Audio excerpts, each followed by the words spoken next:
एक समय की बात है। हिमालय की खाड़ी के किनारे एक छोटे से शांत गांव में रमेश नाम का एक युवा लड़का रहता था। रमेश अपने क्रोधी स्वभाव और चंचल मन के कारण गांव भर में प्रसिद्ध था। उसका मन हर समय विचारों से भरा रहता था। सोचो कि उसके विचारों के तूफान ने उसके मन को एकदम बेचैन कर दिया था। उसके जीवन से शांति मानो गायब हो गई थी और वह हमेशा अपने ही ख्यालों में खोया रहता था और तनावपूर्ण जीवन जी रहा था। उनके अशांत मन और क्रोध के कारण उनके अपने परिवार के सदस्यों और गांव वालों से भी संबंध अच्छे नहीं थे, जिससे वह और भी अधिक अकेला और अपमानित महसूस करने लगा। वह और भी अधिक मानसिक तनाव की स्थिति में चला जाता है। एक समय की बात है। रमेश अपने गांव की गलियों में घूम रहा था। तभी उनकी मुलाकात एक बौद्ध भिक्षु से हुई जो एक पेड़ की छाया के नीचे ध्यान में बैठे थे। बौद्ध भिक्षु के चेहरे से निर्मल शांति की आभा झलक रही थी। इस असीम शांति में रमेश बौद्ध भिक्षु की ओर आकर्षित हुआ। जब रमेश बौद्ध भिक्षु के करीब आया तो उसे अपने आसपास एक सकारात्मक ऊर्जा का एहसास हुआ। भरत को एहसास हुआ कि इस असीम शांति और सकारात्मक ऊर्जा का स्रोत कहीं न कहीं इस बौद्ध भिक्षु के भीतर ही है। इसलिए वह वहीं बैठकर उसकी आंखें खुलने का इंतजार करने लगा। थोड़ी देर बाद जब बौद्ध भिक्षु की आंख खुली तो उसने एक युवा लड़के को अपने सामने बैठा पाया, जो बहुत तनावग्रस्त और नकारात्मक भावनाओं से भरा हुआ लग रहा था। रमेश ने बौद्ध भिक्षु की ओर उदार भाव से देखा और बहुत विनम्रता से कहा, मालिक, मेरा मन बहुत अशांत है और मेरे मन के विचार मुझे खाए जा रहे हैं। मुझे एक पल के लिए भी शांति महसूस नहीं होती।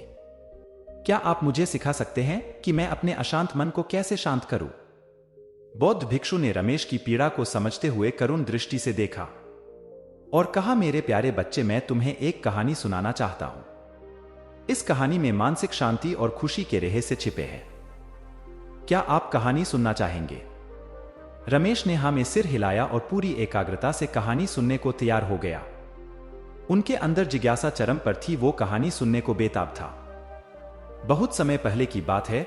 एक नगर में शिव नाम का एक आदमी रहता था। शिव बेहद महत्वाकांक्षी व्यक्ति थे और उन्हें हर काम में लोगों से मदद की जरूरत पड़ती थी। यदि उसे किसी से असफलता और बुराई सुनने को मिलती थी तो वह गहरी चिंता और तनाव में चला जाता था। उनका मानना था कि सफलता और भौतिक शक्तियां वांछित खुशी देंगी, लेकिन वह जितना सफलता और प्रशंसा के पीछे भागता था, उतना ही मानसिक तनाव में डूबता जाता था। लेकिन अचानक शिव का सामना उस समय के मशहूर बौद्ध भिक्षु से हो गया, जिसका नाम महाकौशल था। महाकौशल अपने शिष्यों को ध्यान की शिक्षा देते थे और वह खुद एक बहुत ही ध्यानमग्न और प्रबुद्ध व्यक्ति थे। महाकौशल की अद्भुत एकाग्रता से प्रभावित शिव ने उनसे अपने भटकते मन को शांत करने का उपाय जानना चाहा। शिव ने कहा कि मेहनत में हमेशा सफलता के पीछे भागता हूं और लगातार अधिक हासिल करने की कोशिश करते हूं, फिर भी मुझे कोई क्षणिक संतुष्टि या आत्मसंतुष्टि नहीं मिलती। इस निरंतर बेचैनी के बीच मैं शांति कैसे पा सकता हूं? बौद्ध भिक्षु ने करुण दृष्टि से उसकी ओर देखा और उत्तर दिया, आपका मन एक अशांत नदी की तरह है जो हमेशा बहती रहती है। आप कभी भी शांत नहीं रह सकते। इसलिए इस अशांत मन को शांत करने के लिए आपको अपने विचारों को बिना किसी रुकावट के जाने देने की कला सीखनी होगी। शिव को आश्चर्य हुआ और उसने पूछा कि मैं अपने विचारों को कैसे जाने दूं? आखिर मैं भी तो अपनी इच्छाओं और महत्वाकांक्षाओं से बंधा हुआ हूं। यह सुनकर बौद्ध भिक्षु मुस्कुरा दिए। बौद्ध भिक्षु कहा, कल्पना करें कि आपके हाथ में पानी का एक गिलास है। अब आप इसे जितनी देर तक पकड़कर रखेंगे यह उतना ही भारी होता जाएगा, और अगर आप इसे काफी देर तक पकड़े रहेंगे तो आपके हाथ में दर्द होने लगेगा। लेकिन अगर आप उस पकड़ को ढीला कर दें और छोड़ दें तो आपका बोझ खत्म हो जाएगा। रमेश ने पूरी कहानी और उसका संदेश ध्यानपूर्वक सुना। वह समझ गया कि अपने विचारों और इच्छाओं से चिपके रहने से उसका बोझ बढ़ जाता है और अंदर ही अंदर अशांति पैदा कर देता है। अब रमेश को कहानी का अंत सुनने की उत्सुकता से प्रतीक्षा थी। कहकर बौद्ध भिक्षु ने कहानी जारी रखी। एक बौद्ध भिक्षु की बात मानकर शिव ने विचारों को त्यागने का अभ्यास शुरू कर दिया। वह बिना किसी पूर्व निर्णय के अपने विचारों और भावनाओं को आते और जाते देखता था। अब उसने विचारों को पकड़ना बंद कर दिया था। विचार उठते थे और अपने आप चले जाते थे। धीरे धीरे उसे यह एहसास होने लगा कि उसकी इच्छा और भावना ही सभी दुखों का कारण है।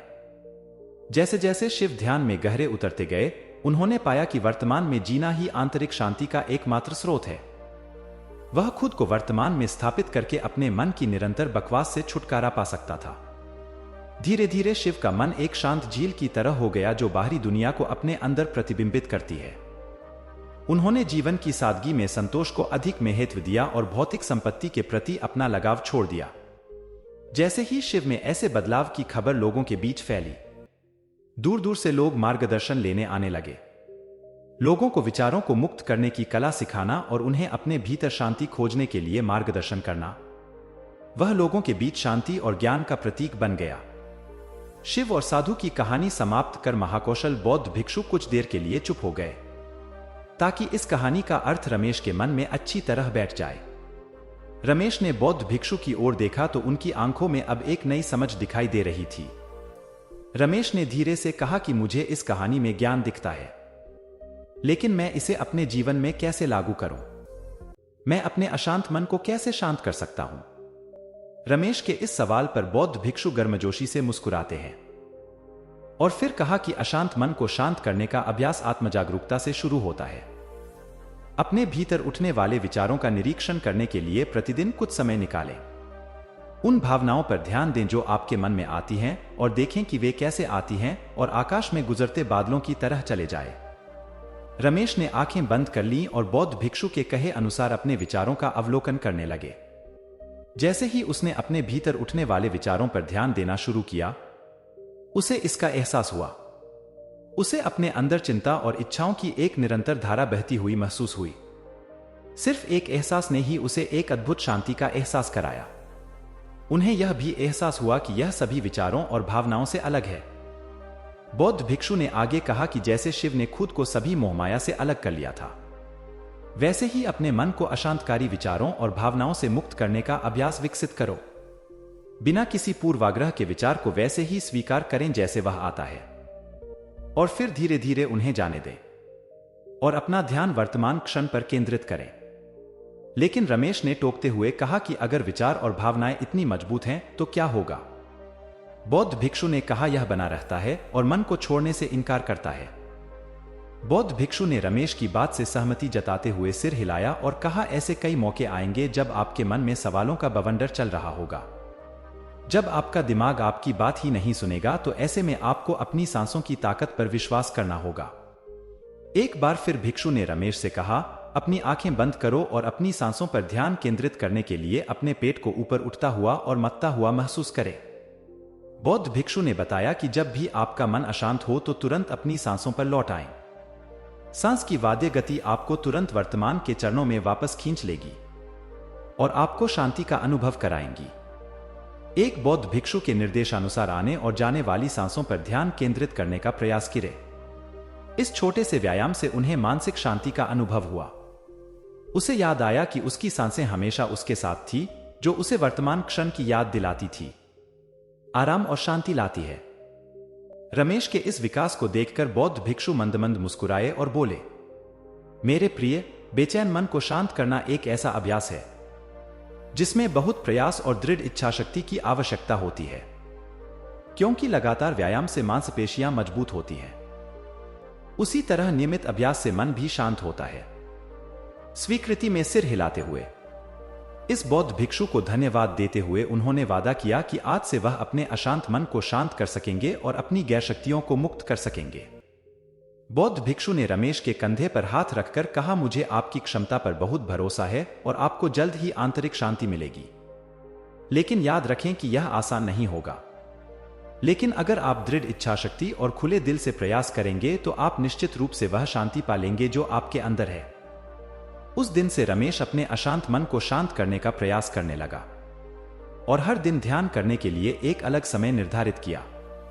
उसने अपने मन में उठने वाले विचारों को बिना किसी रोक टोक के जाने दिया और अपनी सांसों के जरिए खुद को वर्तमान में बनाए रखने की कोशिश की। समय के साथ अभ्यास करते हुए रमेश को अपने अंदर शांति का अनुभव हुआ।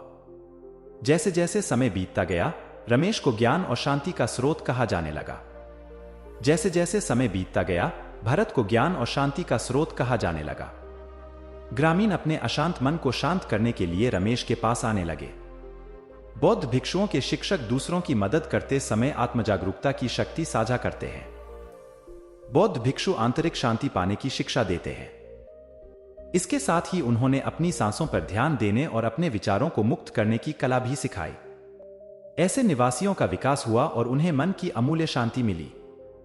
बौद्ध भिक्षु की शिक्षाओं और रमेश द्वारा संचालित अभ्यास के माध्यम से विचारों को त्यागने और वर्तमान में जीने की कला दूर दूर तक फैल गई। उन्होंने कई लोगों की जिंदगी बदल दी और जैसे जैसे समय बीतता गया, उनकी जिंदगी और भी बदलती गई। रमेश का शांत प्रभाव उसके गांव की सीमाओं से परे तक फैला हुआ था।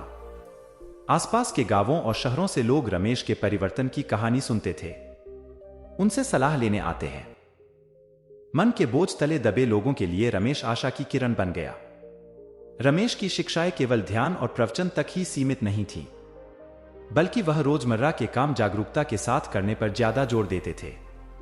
वह लोगों को अपनी भावनाओं के प्रति जागरूक रहने की याद दिलाते थे।